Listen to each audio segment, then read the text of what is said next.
Meus amados irmãos, vamos abrir a Bíblia em Lucas. Eu havia me preparado para pregar no capítulo 7 de Daniel, mas devido a algumas circunstâncias, eu à tarde decidi mudar o meu sermão. Nós vamos meditar numa passagem que nós já há algum tempo atrás passamos por ela, mas creio até que a audiência era outra. Nossa igreja tem muitos membros novos e há visitantes aqui. Lucas 7, do verso 36 em diante. E, por favor, quero que coloquem no telão. O tema do nosso sermão é um ato de adoração incomparável. Um ato de adoração incomparável. Um ato de adoração incomparável. Lucas capítulo 7, verso 36. Que o Espírito Santo de Deus nos oriente nessa hora, iluminando nossas mentes e corações, dando-nos instrução na sua palavra e nos restaurando e nos salvando. Vocês abriram? Muito bem, deixem aberto, agora olhem para mim. Gostaria de começar fazendo as seguintes perguntas para vocês nessa noite. O que é que você veio fazer aqui hoje? Por que é que você saiu da sua casa e veio para a igreja que a gente chama de a casa de Deus? O que é que você está fazendo aí sentado, sentada? Por que você veio? O que te trouxe aqui? Quais as razões, as circunstâncias que te fizeram vir até, às vezes, de longe para cá? Você não tinha outra coisa para fazer, não? O que é que você veio fazer aqui? O que é que nós viemos fazer aqui?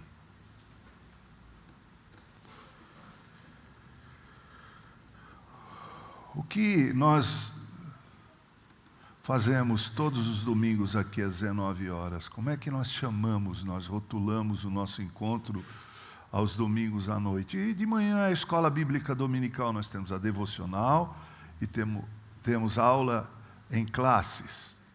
Então, se eu fizesse essa pergunta, o que nós fazemos aqui de manhã, vocês responderíamos, nós viemos ouvir a devocional, uma breve exposição da Escritura, e viemos para estudar a Bíblia nas classes, departamento infantil e adulto. Mas o que é que nós fazemos todos os domingos à noite?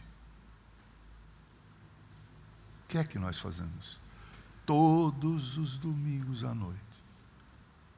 O que é que os nossos vizinhos nos veem sair? Fico pensando no porteiro do condomínio, bem de frente à casa pastoral. Ele já deve saber, ele deve olhar para o relógio dele lá por volta das 18 horas, todo domingo, e dizer, daqui a pouco aquele portão elétrico abre. E o pastor sai com a esposa dele. Ele vai para a igreja. Coloca a sua indumentária de crente e de pastor e vai para a igreja. O que é que nós fazemos aqui todos os domingos nessa hora? Eu quero responder de antemão e depois fazer uma aplicação, algumas aplicações a esse respeito, dizendo que, meus irmãos, nós viemos aqui para adorar a Deus. Nós viemos aqui para prestarmos adoração a Deus, ao Deus da Bíblia. Não ao Deus das nossas concepções, mas ao Deus que nós conhecemos na Bíblia Sagrada, que se revela de uma forma especial na Escritura Sagrada. O Deus de Abraão, Isaque e Jacó, Deus de Moisés, Josué, Davi, o Deus do Israel do Antigo Testamento e o Deus do Israel do Novo Testamento, a igreja. Nós viemos aqui para prestar culto, para adorarmos este Deus. Mas será que nós o fazemos mesmo? Quanto há de paixão nessa adoração? Será que nós não temos agido de forma mecânica, às vezes robotizada,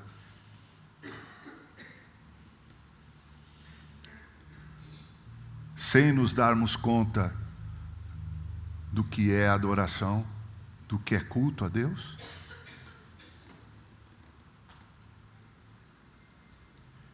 Será que a gente não vem à igreja porque, afinal de contas, nós nos acostumamos com essa rotina?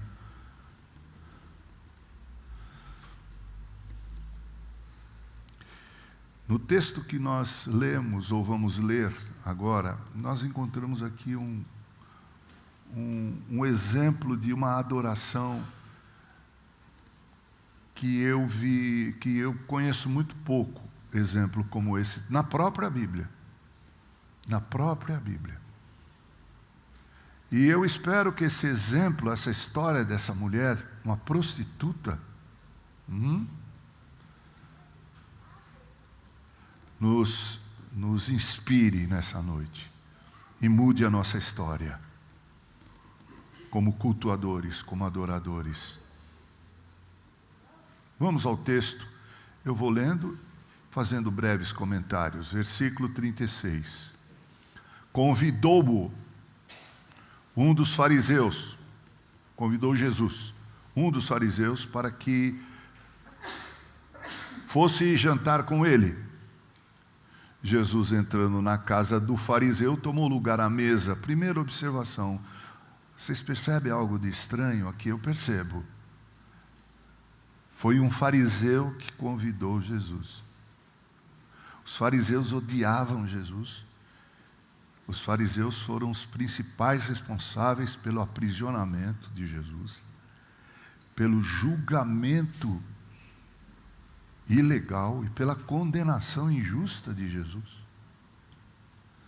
E agora a gente lê o seguinte: convidou um destes que perseguiam a Jesus para que ele fosse à sua casa para jantar. Jesus, a essa altura, já era relativamente conhecido, e havia muitas dúvidas a respeito dele, e muita curiosidade. Esse fariseu convidou Jesus para ir para sua casa, quem sabe para matar um pouco dessa curiosidade. Mas é estranho, não é? Que um fariseu convidasse Jesus para ir à sua casa para jantar, inclusive para fazer uma refeição.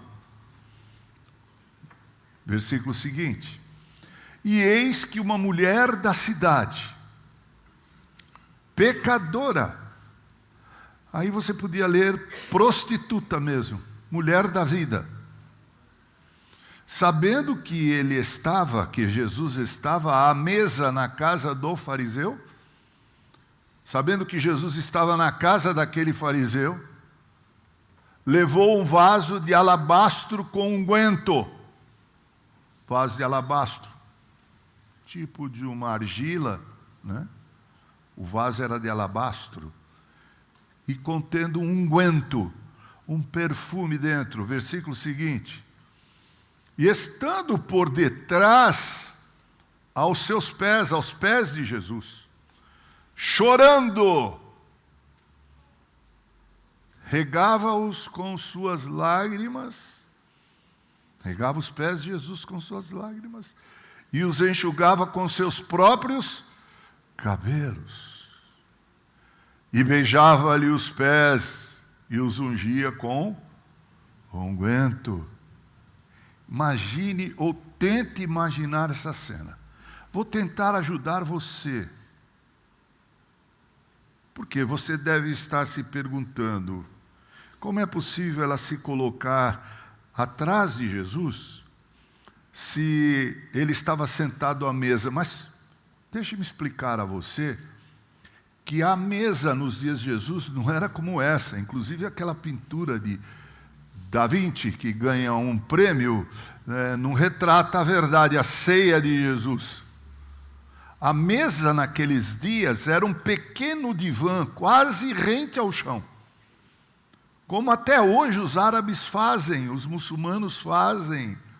Eles colocam uma esteira no chão e colocam a comida no chão e as pessoas se sentam para comer. Nos dias de Jesus era a mesma coisa. Colocava-se ali a comida num pequeno divã e as pessoas se sentavam com o pé o mais distante possível da mesa. Por quê? Porque aquela era uma região muito árida e as pessoas usavam sandálias e os pés eram considerados sujos, imundos. Não podia ficar próximo da comida. Por isso essa mulher se coloca, agora tente imaginar essa cena, por detrás de Jesus. Certamente estava Jesus, o fariseu e mais algumas pessoas em torno daquela mesa, onde certamente o fariseu esperava ver um debate teológico, uma conversa teológica, onde ele pudesse matar sua curiosidade a respeito dessa personagem chamada Jesus. Agora, imagine você que essa mulher não se contenta em entrar na casa de um fariseu correndo o risco de ser apedrejada e colocada para fora. Porque ela era, como o texto diz, uma pecadora.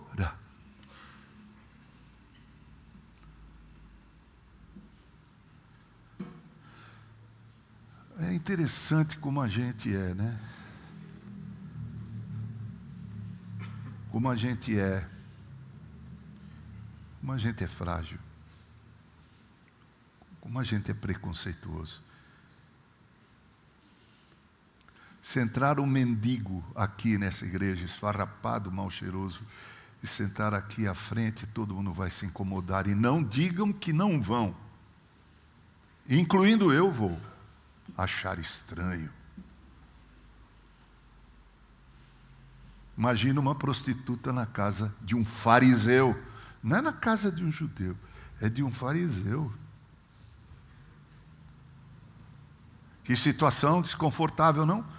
Mas há uma explicação para isso. É porque em jantares como esse, em encontros como esse para o qual o fariseu convidou Jesus, era muito comum que as portas, ou a porta e as janelas, ou a janela da casa, ficasse aberto para que as pessoas pudessem ver as pessoas comerem e debaterem e conversarem.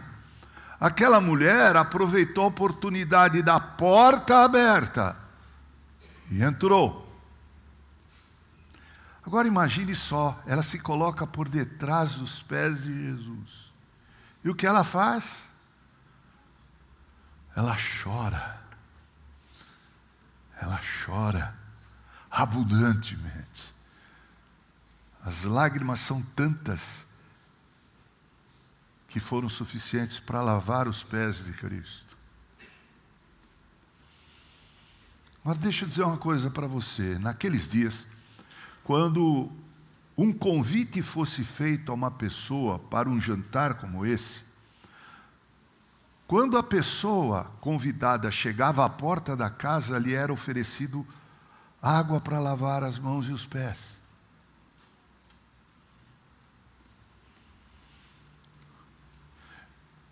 Mas nada disso foi feito, nós veremos mais à frente na leitura, pelo fariseu, pelo anfitrião, pelo hospedeiro. Ele negligenciou isso, mas aquela prostituta não. Aquela mulher da vida não. Aquela mulher excluída não. Aquela mulher cuja moral era fedida e mal cheirosa. Não. Ela simplesmente lavou os pés de Jesus com suas lágrimas. Às vezes eu fico pensando, será que Lucas não deu uma exagerada nisso aqui? Mas não para aí, não. O que essa mulher faz? Ela beija, pode deixar no texto lá. Ela beija os pés, enxuga os pés de Jesus, melhor, com os seus cabelos. Né? Primeiro, ela lava com as lágrimas. Depois ela faz uma coisa que uma mulher só fazia para o seu marido na alcova, no quarto, na hora do ato sexual. Ela desatou os seus cabelos, deixou escorrer sobre os ombros. E fez desses cabelos toalhas. Imagine só essa cena. E enxugou os pés de Jesus com seus cabelos. Mas mais, depois disso ela começou a beijar os pés de Jesus. Porque quando o anfitrião naqueles dias recebia um convidado, ele oferecia água para lavar os pés, oferecia toalha para secar os pés. E beijava o convidado no rosto ou no dorso da mão. Fazia parte do bom receber esses atos. Mas como nós veremos à frente, o fariseu não fez nada disso, mas a mulher fez. Ela beijava os pés de Jesus. E por fim, ela ungia os pés de Jesus com unguento. Aquele líquido que ela tinha no vasco de alabastro, que ela usava para disfarçar o odor do corpo, porque aquela região é uma região muito quente, e entre um homem e outro não há condições de ficar tomando banho. Usava um pano úmido e usava o perfume para disfarçar, inclusive na boca, para disfarçar o hálito. E esse perfume custava muito caro. O que ela fazia? O que ela fez? Ela beijava os pés e ungia os pés de Jesus. Que atitude extraordinária, não? Você pode imaginar isso? Vamos adiante. Ao ver isto, o fariseu que o convidara, que convidara Jesus, disse a si mesmo, para si mesmo, consigo mesmo: se este, referindo-se a Jesus, fora profeta. Por quê? Porque uma das curiosidades dele a respeito de Jesus é que possivelmente ele fosse o profeta de quem Moisés falou no passado: virá um profeta maior do que eu, Deuteronômio capítulo 18. Se este fora profeta, se este fosse um homem de Deus, ao preconceito, bem saberia quem e qual é a mulher que lhe tocou, porque é uma prostituta. Vou carregar nisso, porque é uma pecadora, a mulher da vida. Veja, meus irmãos, o coração de quem convidou Jesus para ir à sua casa jantar. Pode ser que ele tenha colocado na mesa um laudo jantar, mas o seu coração era pobre e miserável, preconceituoso. Ele disse isso consigo mesmo, ou seja, ele pensou. Mas ele não está diante de alguém como eu e você, que às vezes até podemos discernir pelas atitudes o que a pessoa pensa, mas no caso de Jesus vai além disso. Versículo seguinte: dirigiu-se Jesus ao fariseu e lhe disse, aí aparece o nome do fariseu: Simão, uma coisa tenho a dizer. Ele respondeu: dize-a. Olha o hipócrita, mestre, porque para mim aí é um ato de hipocrisia. Seguinte: certo credor tinha 2 devedores. Jesus vai contar uma parábola, uma ilustração, para ensinar lições importantes sobre adoração. Certo credor tinha 2 devedores. Um devedor lhe devia 500 denários. 500 dias de trabalho. E o outro só 50 dias de trabalho, 10%. Seguinte, Não tendo nenhum dos dois com que pagar ao credor, perdoou-lhe a ambos. O credor disse: olha, quem me deve 500 tá tudo certo. Quem me deve 50, tá tudo certo. Jesus, depois de dizer isso, faz uma pergunta que é importante para o texto. Leiam comigo a pergunta que Jesus faz. Assim você acorda se você está com um pouco de sono. Vamos lá? Qual deles, portanto, o amará mais? Qual destes dois devedores, o que devia 500 e o que devia 50 denários, qual destes dois o amará mais? Amará o credor mais? Versículo seguinte. Respondeu-lhe Simão, o fariseu: suponho que aquele a quem mais perdoou, ou seja, aquele que devia 500 denários. Replicou-lhe Jesus: julgaste bem. Julgaste bem. Versículo seguinte. Agora Jesus, voltando-se, imagine a cena, voltando-se para a mulher, disse a Simão, voltando-se para a mulher, imagine a mulher aqui: eu sou Jesus, por favor, hein? Tem nada a ver. Estou cometendo pecado contra o segundo mandamento, não. Jesus apontou para a mulher e disse: vês esta mulher? E Simão aqui. Imaginemos. Eu entrei em tua casa e não me deste água para os pés. Esta, porém, regou os meus pés com lágrimas e os enxugou com seus cabelos. Versículo seguinte, gente, se liga aqui. Não me deste ósculo. Ela, entretanto, ósculo é beijo. É beijo. Eu gosto muito de oscular, de beijar. Beijar o rosto. Aquele beijo santo, aquele beijo respeitoso, né? Não me deste ósculo, não me deste um beijo, que fazia parte do bom receber.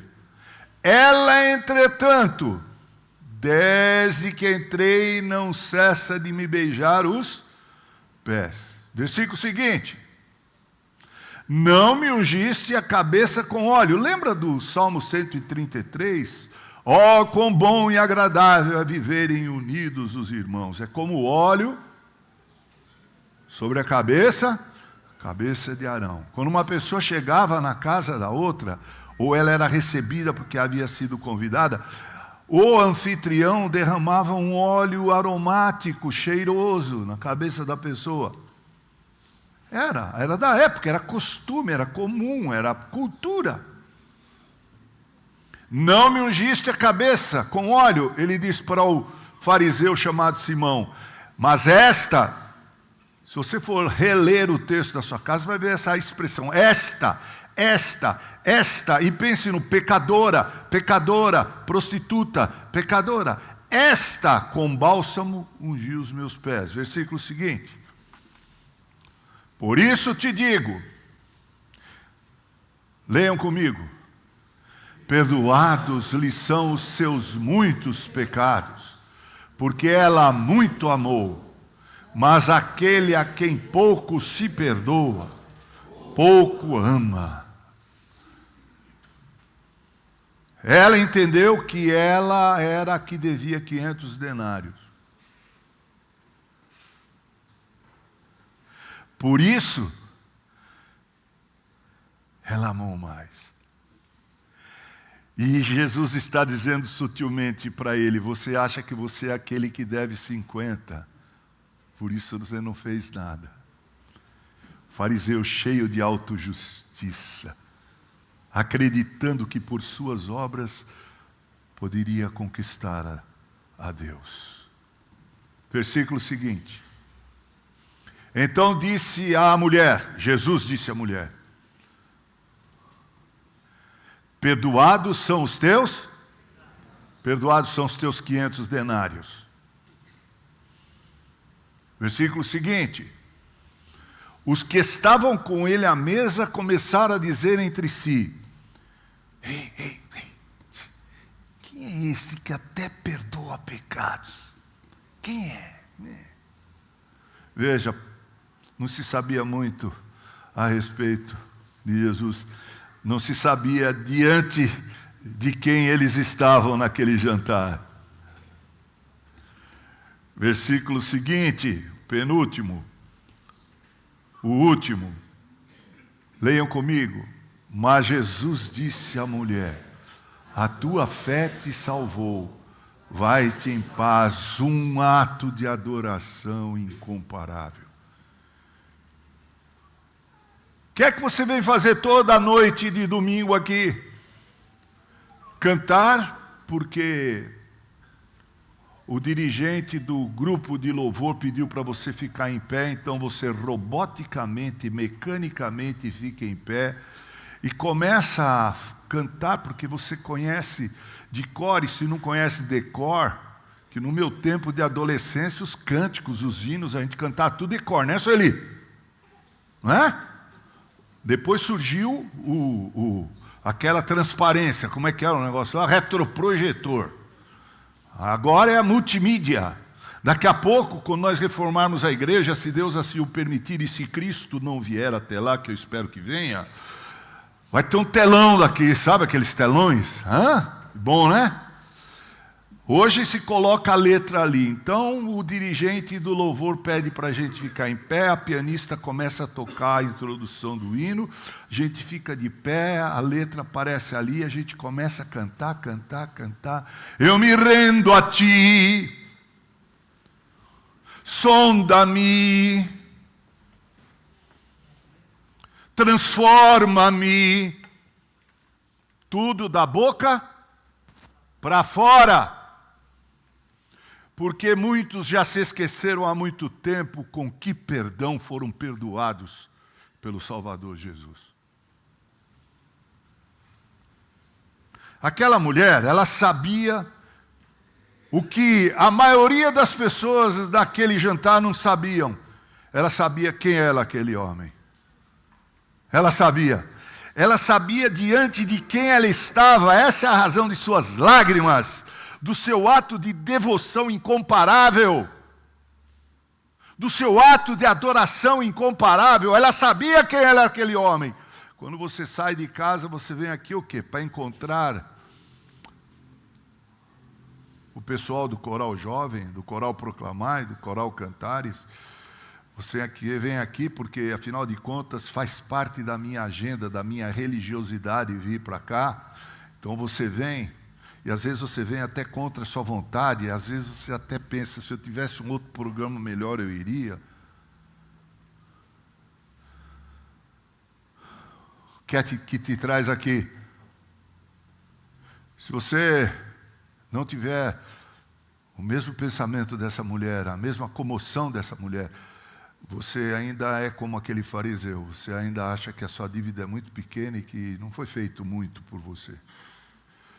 Achei bonito que ontem foi cantado aqui, no trabalho da Sam. Eu sei que foi pago um alto preço, para que contigo eu fosse o meu irmão. A gente canta, né? A gente cantou ontem. Mas quantos pensaram nesse preço? A maioria de nós é possível que vá sair daqui e voltar para a sua vida medíocre, para o seu cristianismo ínfimo, para a sua vida cristã pouco impactante.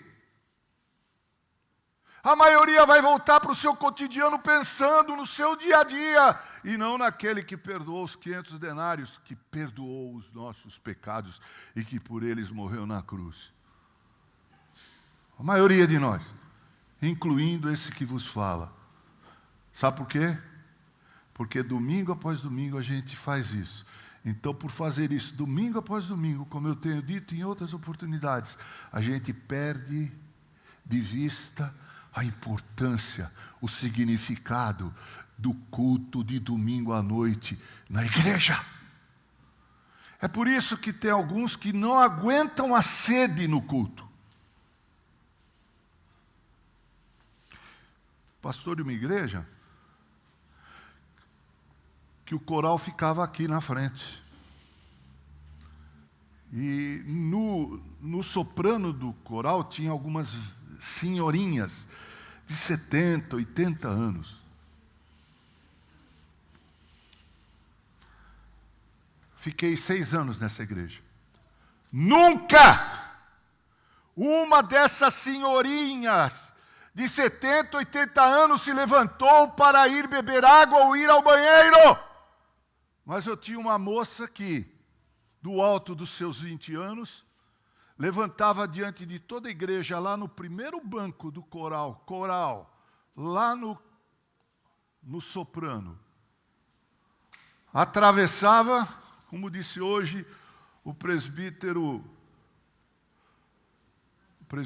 Ladim de manhã, com os barulhos do seu salto alto, tloc, tloc, tloc, tloc. Passava atrás de mim, saía pela porta de trás, atravessava para todo mundo ver o corredor lateral da igreja, entrava pela porta da igreja, descia a escadaria, ia até o banheiro, porque ela não podia ficar sem tomar um copo de água. Já havia se esquecido há muito tempo quem morreu por ela. O culto que ela oferecia era medíocre, como muitos fazem aqui. E adolescentes, aos olhos do pai, se levantam daqui da frente e vão lá atrás buscar água.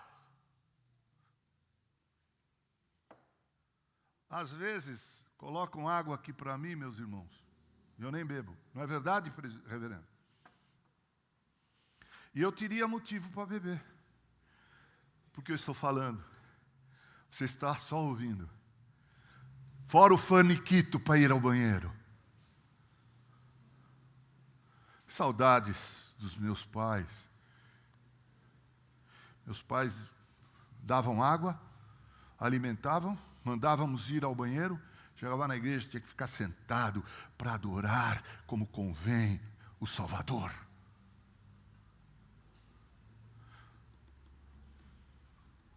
Isso aqui soou com um pouco de desabafo e como exortação à igreja. Porque é para isso que eu sou pastor dessa igreja. Eu não posso ver as coisas desandarem, pura e simplesmente, e fazer vistas grossas.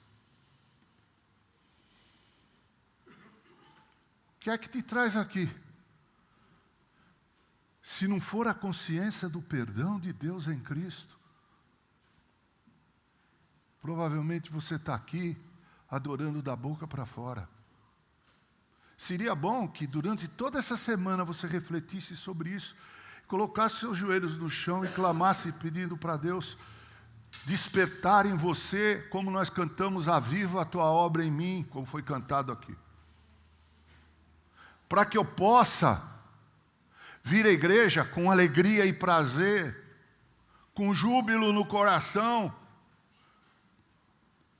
ainda que sob lágrimas eu possa me expor diante de todas as pessoas.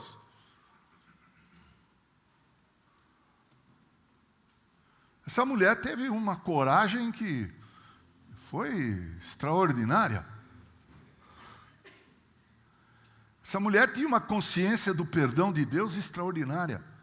E essa mulher tinha algo que deveria ser o motivo da nossa adoração a Deus. Ela tinha o senso da gratidão. Ela olhou para aquele homem que estava diante dela, sabendo quem ele era, sabendo quem ela era, sabendo o que ele poderia fazer por ela, e grata por isso, ela presta uma adoração que eu não conheço, na Bíblia eu não conheço outro exemplo. A gente vê no Antigo Testamento os holocaustos lá, né? Todos levantados, mas tudo feito de uma forma até, como eu posso dizer, fria. Mas aqui não há esse jeito frio de adorar. Aqui é paixão pura. Paixão pura. Minha oração como pastor dessa igreja é que isso sirva de alimento para nós durante a semana. E que nós oremos a Deus pedindo: Senhor, aviva a tua obra em mim. Faz com que eu perceba que pecador sou eu, igual àquela mulher da vida, que merecia a perdição eterna, mas por quem Cristo morreu na cruz para dar a vida eterna. Eu me lembro da década de 70, quando nós vivemos no Brasil, um avivamento, tempo de jovens da verdade, vencedores por Cristo, palavra da vida.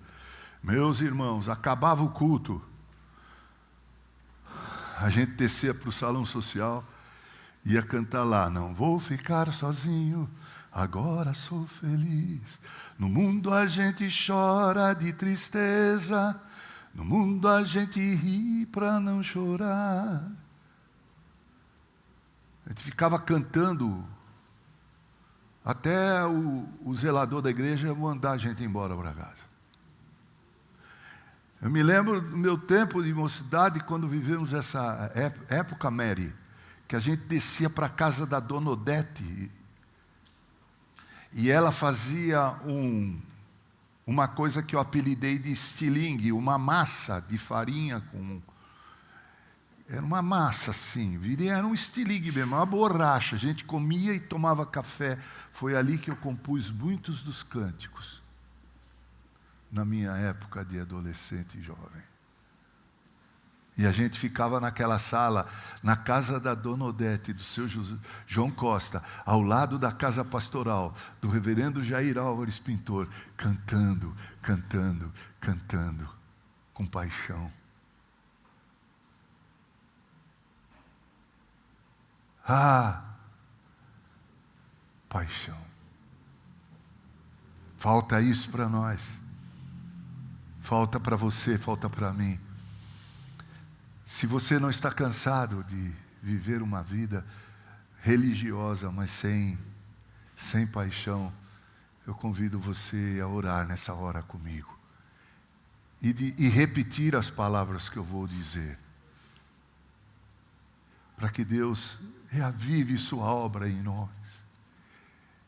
Enquanto isso, o pessoal lá vai achar a música lá, Paixão pelas Almas.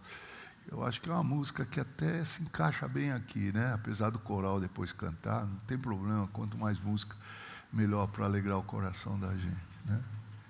Se você quiser orar, você ore, ou em voz alta, ou em voz baixa. Eu vou falar e você vai repetir. Tá bom assim? Senhor Deus, aviva a tua obra em mim. Que aquele primeiro amor com que nos alcançaste em Cristo mude a minha vida como adorador. E que, Senhor, ao sair da minha casa e vir para a tua casa no próximo domingo, meu coração esteja cheio de amor, como a daquela mulher, esteja cheio da consciência do perdão, esteja cheio de gratidão por aquilo que tu fizeste em Cristo Jesus, por mim, em nome dele, Cristo. Amém.